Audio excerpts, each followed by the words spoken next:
ऐतिहासिक फैसला आया है।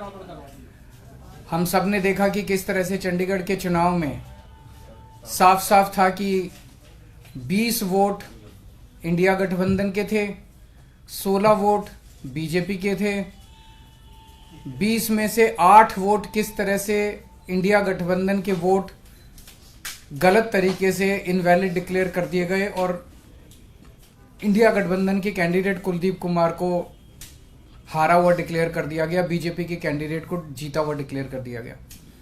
मामला जब सुप्रीम कोर्ट में गया तो सुप्रीम कोर्ट ने बहुत जल्दी जल्दी सुनवाई करके और आज जो पूरा जो प्रोसेस भी था,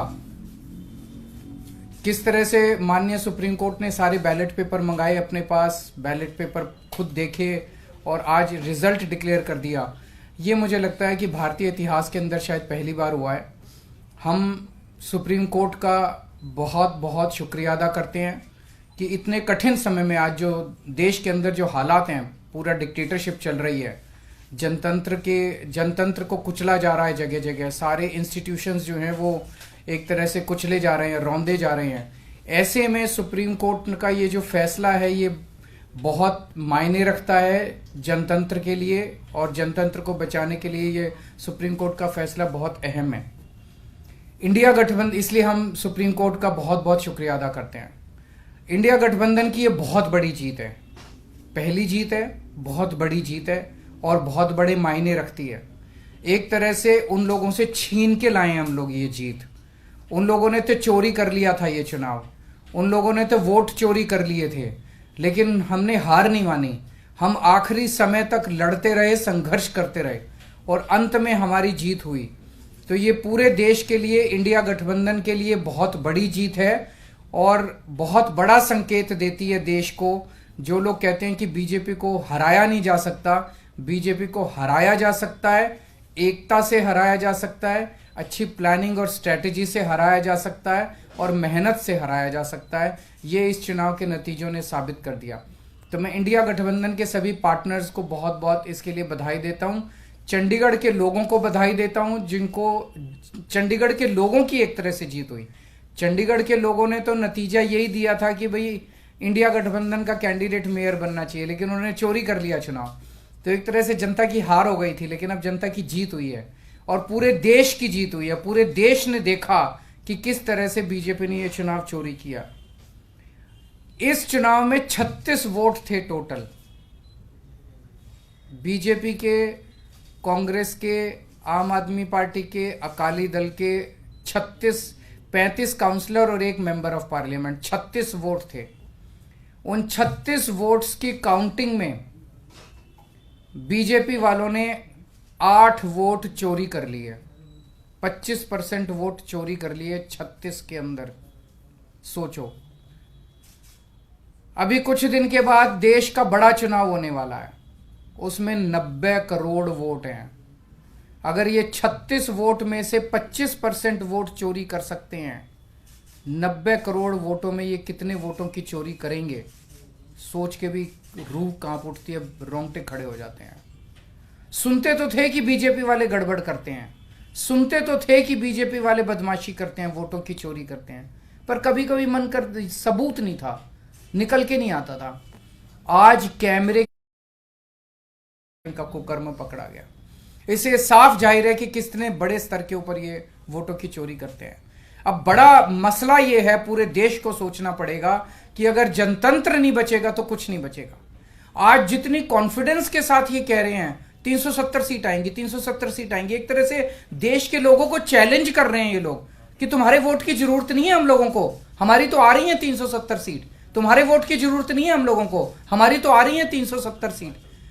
अगर उन्हें इतना कॉन्फिडेंस है 370 सीट का, कहां से आ रहा है ये कॉन्फिडेंस? कुछ तो गड़बड़ कर रखी है इन्होंने।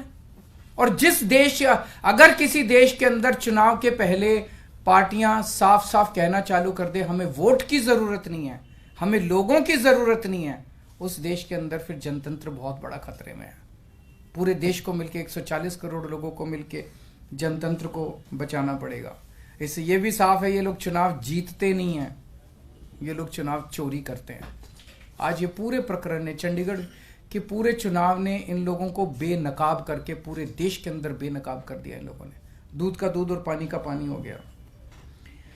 सो मैं फिर से एक बार इंडिया गठबंधन को बहुत बहुत बधाई देता हूं और माननीय सुप्रीम कोर्ट को बहुत बहुत शुक्रिया अदा करता हूं। अगर एक दो क्वेश्चंस आपके हैं तो। तीन पार्षद भी बीजेपी में चले गए, वो भी एक बड़ी चीज है कि इनका पूरा षड्यंत्र क्या था, कि षड्यंत्र था कि हमारे अब पार्षदों को तोड़ेंगे। ये चुनाव, जैसा मैंने कहा कि पहले तो पूरी कोशिश करते हैं ईवीएम में धांधली कर दो, इसमें धांधली कर दो, किसी भी तरह से चुनाव जी, अगर हार जाएं तो फिर ये काउंसलर्स को तोड़ना चालू कर देते हैं, एमएलएस को तोड़ना चालू कर देते हैं, सरकारें गिरानी चालू कर देते हैं, ईडी लगा देते हैं, सीबीआई लगा देते हैं, पैसे की गड्डियां फेंकते हैं उनकी तरफ, सब तरह से तोड़ने की कोशिश करते हैं। ये जनतंत्र थोड़ी है। सर, इस चुनावों ने दिखाया कि कैसे अगर आम आदमी पार्टी और कांग्रेस मिल जाए तो बीजेपी को हरा सकते हैं। मैंने अभी यही बोला, हुआ तो क्या पंजाब में भी आप इस पर ये मैंने बोला कि किस तरह से अगर हम सारे लोग इकट्ठे हो जाएं, इंडिया गठबंधन के इस चुनाव ने एक बहुत बड़ा मैसेज दिया है। जो लोग कहते हैं कि बीजेपी को हराया नहीं जा सकता, बीजेपी को हराया जा सकता है अगर हम संगठित हो जाएं, एक हो जाएं, स्ट्रैटेजी से काम करें और मेहनत करें, हम बीजेपी को हरा सकते हैं। हमने ये चुनाव में हरा के दिखाया है। पंजाब में सोचेंगे दोबारा से? नहीं, वो स्ट्रैटेजी जीतने की स्ट्रैटेजी है, आप उसमें चिंता मत करो, उसमें जीतेंगे। अभी कई सारे राउंड्स ऑफ डिस्कशन हो चुके हैं और काफी अंतिम स्टेज पे बाकी चीजें पहुंच चुकी है। बहुत जल्दी अनाउंस होगा उनके साथ गठबंधन। आपने पंजाब का क्लियर कर दिया, अकेले बाकी सारी चीजों पे बात हो रही है, बाकी सारे स्टेट्स में बात हो रही है और कई सारे राउंड्स ऑफ डिस्कशन हो गए हैं। काफी अच्छी बातचीत चल रही है और काफी एडवांस्ड स्टेज पे है। बहुत से आपके साथी हैं जो इंडिया अलायंस की बस में चढ़े तो थे लेकिन धीरे धीरे उतरने की कोशिश कर रहे हैं। सबका अपना अपना वो है। मैं आज आपको लगता है कि उनको देख आज के जो रिजल्ट उनको उम्मीद जगी होगी और वो वापस आ सकते हैं? जो लोग देश को बचाना चाहते हैं उन सब लोगों का इंडिया गठबंधन में स्वागत है। सर, आपको लग रहा है लार्ज स्केल रिगिंग भी लोकसभा के समय ये अपोजिशन को, इंडिया ब्लॉक को अब डर है, जिस तरह का पिछले कुछ दिनों में घटित हुई है चीजें? देखिए, ईवीएम को लेके बहुत प्रश्न उठते रहते हैं। जैसे मैंने बताया, इनके मल्टीपल स्टेजेस हैं। पहले तो ये चुनाव में गड़बड़ करते हैं, तरह तरह की गड़बड़े करते हैं, वोटर लिस्ट गड़बड़ कर देते हैं, ईवीएम के अंदर गड़बड़ी की बहुत सारी शिकायतें और बहुत सारे वो आए हैं, लेकिन उसके ऊपर कभी भी इन लोगों ने जनता का विश्वास जीतने के लिए ईवीएम के गड़बड़ी जो आरोप लगे उसको इन्होंने जनता का विश्वास स्ट्रेंथन नहीं किया। तो ईवीएम के उसके बावजूद भी अगर ये कहीं चुनाव हार जाएं तो फिर ईडी है, ईडी छोड़ देते हैं, सीबीआई है, सीबीआई छोड़ देते हैं, उससे भी कोई नहीं माने, पैसे फेंकते हैं उसकी तरफ, उसके बाद ये एमएलए और एमपी तोड़ लेते हैं। इस तरह से जनतंत्र मल्टीपल लेवल पे अब खतरे में है और जनतंत्र सबसे इंपॉर्टेंट है देश के अंदर। जनता की चलनी चाहिए, जनता अपनी सरकार चुने। अगर जनता की नहीं चलेगी और एक किसी व्यक्ति को अगर ये अहंकार हो जाएगा कि हमारी तो 370 सीट आ रही है, जनता की तो जरूरत ही नहीं है, 140 करोड़ लोगों की मुझे क्या जरूरत है, मेरी तो 370 सीट आ रही है, तो उसके बाद जनता कहां जाएगी? जनता अपना घर बैठे, वो कह रहे हैं कि जनता घर बैठे, हमें तुम्हारी जरूरत नहीं है। उसका मैं डिटेल्स पता करके बताऊंगा, क्योंकि मुझे नहीं पता अब लीगल क्या पोजीशन है। मेयर डिप्टी मेयर का चुनाव कराता है, तो चूंकि वो मेयर नहीं रहा, उसने चुनाव कराया था, अब नया मेयर बना है, तो क्या वो भी दोबारा होगा, मेरे को अभी इसके बारे में क्लैरिटी नहीं है, मैं वकीलों से बात करके बताऊंगा। Thank you.